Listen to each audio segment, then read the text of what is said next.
একটা গ্রামে একটা কাঠুরিয়া থাকত। ও রোজ দিন জঙ্গলে কাঠ কাটতে যেত। রোজের মতো ও জঙ্গলে কাঠ কাটছিল, তখনই সন্ধে হয়ে যায়। আরে এ কি, আজ তো সময়টা জানতেই পারলাম না। এখন যদি রাত হয়ে যায় তাহলে তো অনেক বড় বিপদে পড়ে যাব। তারপর ও ঘরের দিকে ফেরত যাচ্ছিল, আর তখনই জোরে জোরে বৃষ্টি আরম্ভ হলো। আরে এ কি, হঠাৎ বৃষ্টি কি করে হচ্ছে? কিছুক্ষণ ওই গাছের নিচেই দাঁড়িয়ে যায়। ও তাড়াতাড়ি করে ওই গাছের নিচে গিয়ে দাঁড়িয়ে পড়ে। তখনই ওখান থেকে আজব আজব আওয়াজ শোনা যায়। আরে কেমন শব্দ শোনা যাচ্ছে! হে ভগবান, আমার মনে হয় আজ অনেক বড় বিপদে পড়বো আমি। তখনই বৃষ্টি থেমে যায় আর ও নিজের গ্রামের দিকে চলতে লাগে। তখনই ও অনুভব করলো যে কেউ ওকে তাড়া করছে। ও বারবার পেছন ফিরে দেখে, কিন্তু ও পেছনে কাউকে দেখতে পারে না। তারপর ও আগে যেতে লাগলো।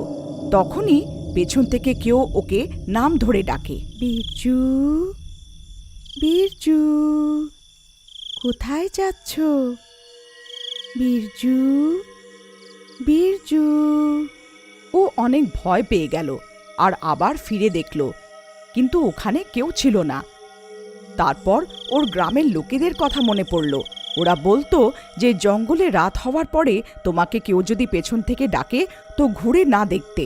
হে ঠাকুর, আজকে তো অনেক বড় বিপদে পড়ে গেলাম। এখন যা কিছুই হয়ে যাক, আমি আর পেছনে ফিরে তাকাবো না। তারপর ও গ্রামের দিকে চলতে লাগলো। তখনই হঠাৎ একটা ডাইনি বীরজুকে তাড়া করতে লাগলো। এই বীরজু, কোথায় যাচ্ছ? আমার কথা তো শোনো, বীরজু। বীরজু অনেক ভয় পেয়ে যায়। আরে এখন কি করি? এই যে, আপনি কে? একটু নিজের নামটা বলবেন? আমি প্রেমলতা। আমি বছরের পর বছর তোমার এখানে অপেক্ষা করছি। একটু আমাকে পেছন ফিরে দেখো তো। আরে না না প্রেমলতা, আজ আমার বাড়ি যেতে দেরি হচ্ছে। আমার বউ আমার জন্য অপেক্ষা করছে হবে হয়তো।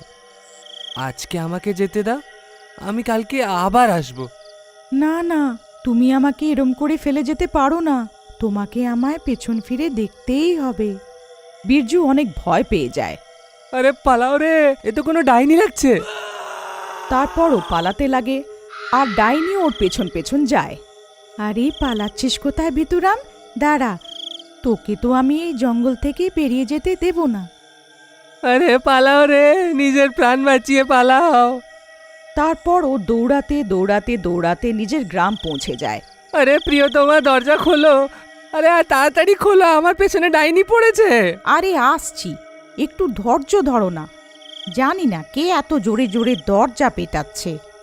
আরে প্রিয়তমা, দরজাটা খোলো, তাড়াতাড়ি খোলো। ওই ডাইনিটা আবার এখানে না চলে আসে। আরে এই মূর্খ মেয়ে, তাড়াতাড়ি দরজাটা খোল। তখন এর বউ দরজা খোলে। বীরজু দৌড়ে ঘরে ঢুকে পড়ে। তাড়াতাড়ি দরজাটা বন্ধ করে দাও, কোথাও ওই ডাইনিটা আমার পেছনে পেছনে এখানে না চলে আসে। হে ভগবান, আপনি ঠিক আছেন তো? আজ তো খুব জোর বেঁচে গেছি। আজকে তো ওই ডাইনিটা আমার পেছনেই পড়ে গেছিল। আপনি ওকে পেছন ফিরে দেখেননি তো? না না, আমি জানতাম যে জঙ্গলে যদি কোনো মেয়ে তোমাকে পেছন থেকে ডাকে তো কখনো ফিরে তাকাতে নেই। কিন্তু আপনাকে তো কাঠ কাটতে রোজ জঙ্গলে যেতেই হবে। এবার কালকে আপনি কি করবেন? যদি আপনি কাঠ কেটে না আনবেন তো শহরে গিয়ে কি বিক্রি করবেন? আমার তো মনে হচ্ছে এই ডাইনির জন্য আমাদের খাবারই জুটবে না। তুমি চিন্তা করো না, এমনি কিছু হবে না। আমি এই ডাইনির ভয় পেয়ে এই জঙ্গল থেকে কাঠ আনা কখনো ছাড়বো না। কিন্তু এই ডাইনি যদি কালকে আবার আপনার কিছু ক্ষতি করে তাহলে কি করবেন? তুমি চিন্তা করো না, আমার কাছে একটা উপায় আছে। তুমি গিয়ে এবারে শুয়ে পড়ো, রাত অনেক হলো। তারপর ওর বউ নিজের ঘরে শুতে চলে যায়। পরের দিন বীরজু আবার জঙ্গলে কাঠ কাটতে যায়। বীরজু ভয় ভয়ে জঙ্গলে পৌঁছায় আর কাঠ কাটতে লাগে। হে ঠাকুর, আজ ওই ডাইনিটা আবার চলে না আসে। তাড়াতাড়ি আমি এই কাঠগুলো এখান থেকে কেটে চলে যাই। এখনো অবধি তো ওই ডাইনিটার ছিটে ফোটাও দেখা যাচ্ছে না। একটা কাজ করি, কালকের যে কাঠগুলো কাটবো সেটাও আজ কেটে নিই, যাতে কালকে আর জঙ্গলে না আসতে হয় আমাকে। তখন লোভের চোটে ও আরও কাঠ কাটতে লাগে। তখনই অন্ধকার হয়ে যায়। আর ভয়ঙ্কর আওয়াজ আসতে থাকে। আরে এ কেমন আওয়াজ আসছে? আমি বেশি লোভের জন্যে কোনো ভুল তো করে দিইনি। তারপর ও ভয়ের চোটে এদিক ওদিক দেখতে লাগে। রাজা বাবু, আপনি ফেরত এসে গেলেন? আমি কখন থেকে তোমার অপেক্ষা করছিলাম। কাল তো তুমি ভয় পেয়ে পালিয়ে গেছিলে। আমি তো ভাবলাম তুমি আর ফেরতই আসবে না। কে কে ওখানে? এখনই আমার সামনে এসো। তারপর ওর ডাইনির কথা মনে পড়ল। আরে না না, দাঁড়াও, সামনে এসো না। তোমার যা দরকার আছে ওইখান থেকেই বলে দাও। তখনই ওই ডাইনি ওখানে চলে আসে। আরে বাপরে, এ তো ডাইনি। বীরজু ওই ডাইনির দিকে পেছন ফিরিয়ে দাঁড়িয়ে পড়ে, আর ডাইনি ওখানে চলে আসে। রাজা বাবু, তুমি কেমন আছো? কালকে তুমি আমার থেকে ভয় পেয়ে পালিয়ে কেন গেছিলে? একটু আমাকে পেছন ফিরে দেখো তো। আরে না না ডাইনি, আমি আপনাকে পেছনে ফিরে দেখতে পারবো না। যদি আমি পেছনে ফিরে আপনাকে দেখি তো আপনি আমাকে প্রাণে মেরে দেবেন। আরে আমাকে ক্ষমা করে দাও আর আমাকে এখান থেকে যেতে দাও।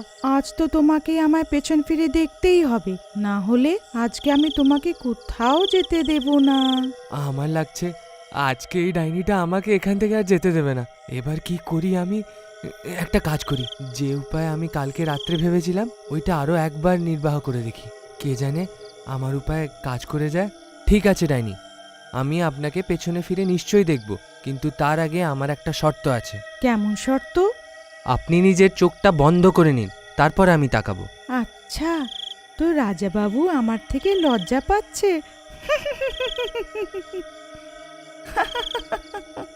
ঠিক আছে রাজাবাবু, আমি নিজের চোখ বন্ধ করছি। তারপর ডাইনি নিজের চোখ বন্ধ করলো। তখনই বীরজু দৌড়ে যায় আর নিজের ঝুলির থেকে একটা আয়না বের করে নিয়ে আসে আর ডাইনির সামনে দাঁড়িয়ে যায়। ডাইনি ডাইনি, দেখো আমি তোমার সামনেই দাঁড়িয়ে আছি, এবার তুমি নিজের চোখটা খুলতে পারো। তখনই ডাইনি নিজের চোখটা খোলে আর আশ্চর্য হয়ে যায়।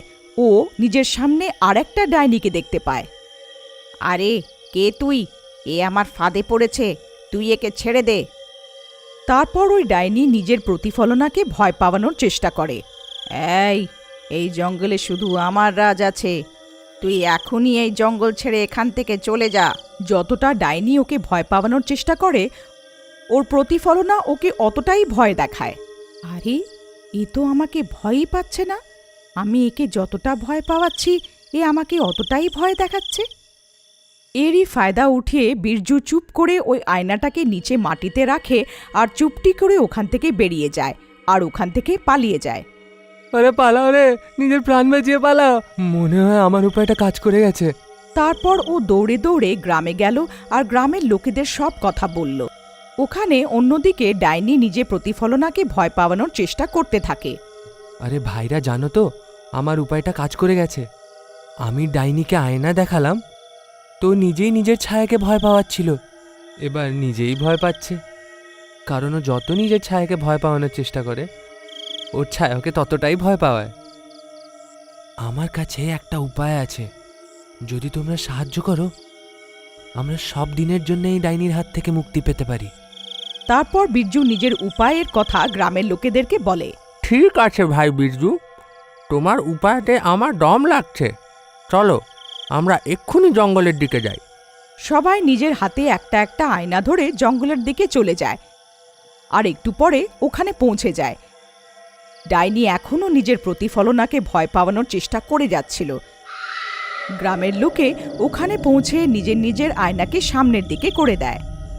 এই ডাইনি, তুই এখানে কি করছিস?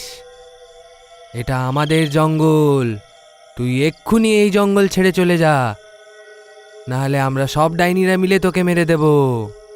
ডাইনি নিজের সামনে এতগুলো ডাইনিকে দেখে ভয় পেয়ে যায়।